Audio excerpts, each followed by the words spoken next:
Warning, this content may be upsetting or disturbing to some audiences. He had ended up pushing his organs out of his butt. 911 operators, what emergency call made you quit or almost quit? I had a trainee get up and leave in the middle of a shift after taking their first active call. She had only had calls of people reporting things that had already happened and the like. She took a call with an active domestic fight going on over the phone. Yelling, cursing, screaming, threatening, physical altercations. She took the call well, but I guess she decided that type of thing was too intense for her. I've taken some really rough calls, none of them made me want to quit, though. I made the choice to leave because the professional environment was just so toxic at the agency I was at. I worked answering medical alarm calls for a while. Think, help, I've fallen and I can't get up. Guy hits his GPS button. When I answer the call he says, sorry, just an accident, my brother and I just stabbed a hooker. And hung it up. I tried to call back while I had two supervisors listen to the call, everything was recorded, and verify what I heard so we could call police with the GPS location of the call. No answer. I'll never forget his name. I googled it for weeks to see if he was arrested. Still haunts me, it was 2.5 years ago. I quit a few weeks after. We had several dispatchers and officers quit after we had an active shooter, where one officer died and several were wounded. Lots of media coverage and stress. There was a police academy going on at the time and lots of people in the academy dropped out too. It was rough. I had a trainee quit after taking a domestic disturbance hostage situation call that lasted for hours. She went to the bathroom for like 45 minutes and I sent the supervisor to check on her. She had a bleeding ulcer and had to be transported to the hospital. Quit the next day. Stress sucks. My little brother is a first responder and firefighter and he was on a ride along with our local police. This happened in August 2019, it was like 8 p.m. if I remember correctly. He was chit-chatting with the officer. In our town nothing really exciting happens, when they get a 911 dispatcher on the radio. They called over the code and address and off they went. When they got to the house the police officer looked at my brother and said, have you ever seen a dead body? As my brother is a firefighter he's seen a lot so he says, yes. When they walk into the house there is blood everywhere. All through the kitchen, up the stairs, in the bedroom, bathroom and ending in the living room. They found this man in his mid-60s in an Indian prayer stance in front of his recliner chair, blood all around him. After everything is said and done, he finds out that this poor man was cooking dinner when he felt like he had pooped himself so he went upstairs to the bathroom where he then tried to poop and felt what he thought as feces coming out. When he went to wipe it was extremely painful and bloody. He then called 911 and began to cry and beg the dispatcher to send help as he is wandering through his house. As he was wailing through his house and saying over and over again he didn't want to die he was bleeding out. He settled in the living room and he fell to his knees, dispatcher still on the phone, and began to pray. He had been dead for 10 minutes in this stance by the time they got there. From what my brother said, he had ended up pushing his organs out of his butt somehow. He had no family and his wife had died 3 years before this. I wanted to be a police officer, but after hearing this story, I settled on being an English teacher. I'm very sorry to the 911 dispatcher that had to hear the last few minutes of this man's death because I couldn't have done it. My sister was a 911 operator for about a year. She left for several reasons but shortly before she left she took a call from someone in a burning flat. Basically they woke up in the midst of it and couldn't get out.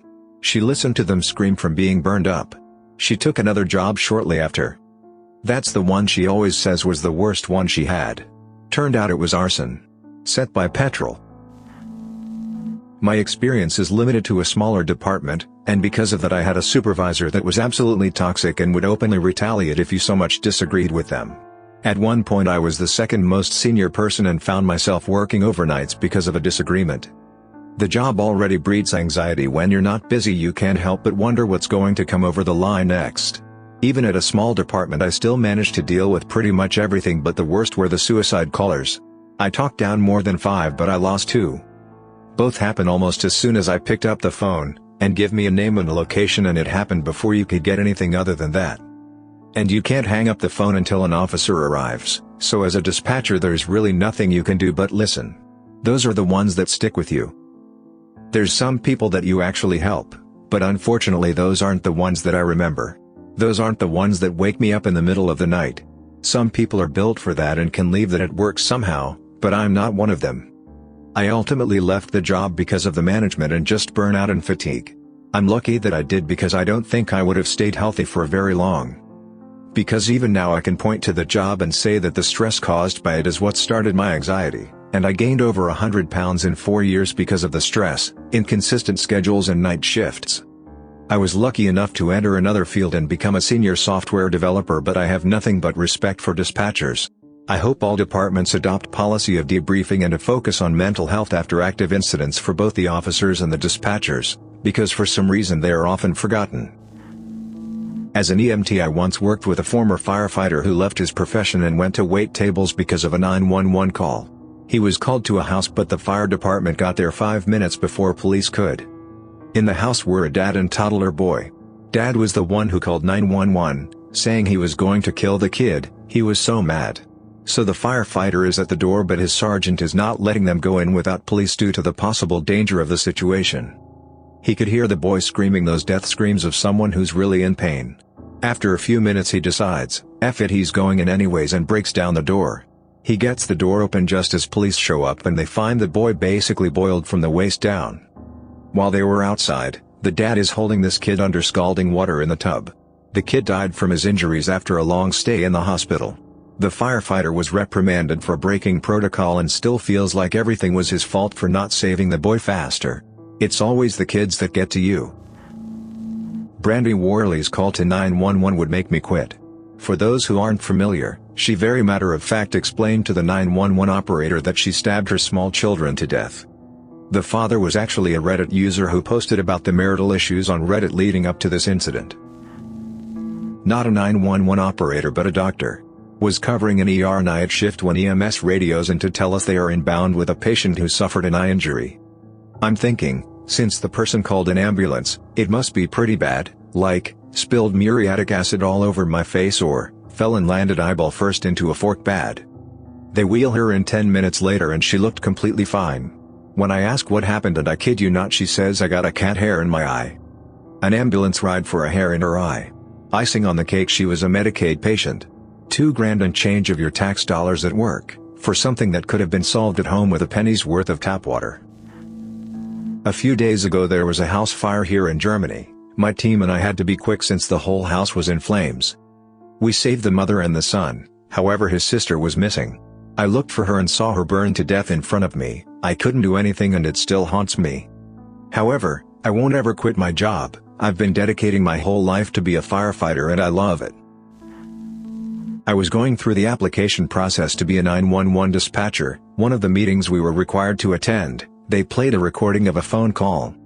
A teenager had killed his mother and younger sister. The boy's voice was so steady and lifeless, and the dispatcher was so level-headed and got all the information they needed and also made sure the boy was okay. That call was the reason I discontinued the application. If I couldn't handle a recording, I doubt I would be able to handle the real thing. I have so much respect for dispatchers. You're all amazing people. My cousin's husband told me this since he doesn't have an account. He answered a call around 12:30 in the morning. Only breathing was heard on the other line, and he asked how he could help and asking if they are all right while getting the location of the call from the cell tower. It was supposedly coming from an area that is pretty much only woods around a main highway.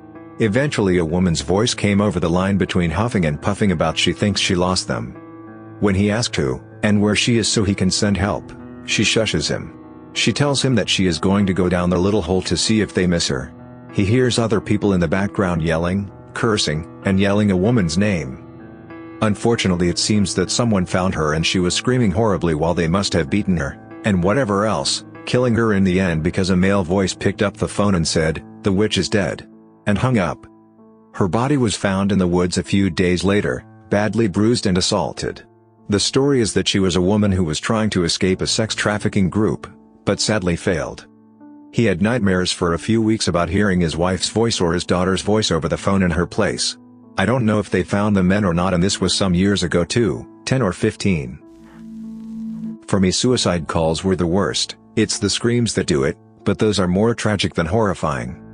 Actual horror though, I had a call for a welfare check on an elderly couple that no one had been able to get in contact with for a few days. Finally a friend or relative came to the house to check on them.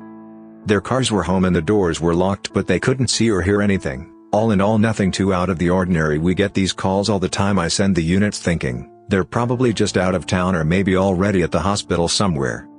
PD and fire get on scene and start checking. Ordinarily, if nothing obviously suspicious is present, they want force entry, but thank God this time they did.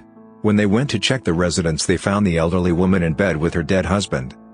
It turns out that she's completely bedridden. He was her caretaker. He passes away in his sleep one night and she can't get out of bed to get to a phone.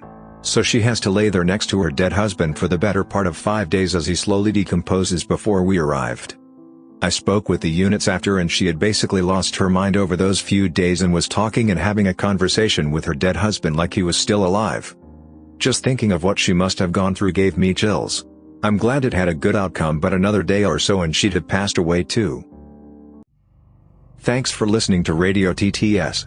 Hit the subscribe button and activate the notification bell for more dark videos like this. Share your thoughts about these stories in the comments below, and let us know your own experiences if you happen to be a 911 dispatcher.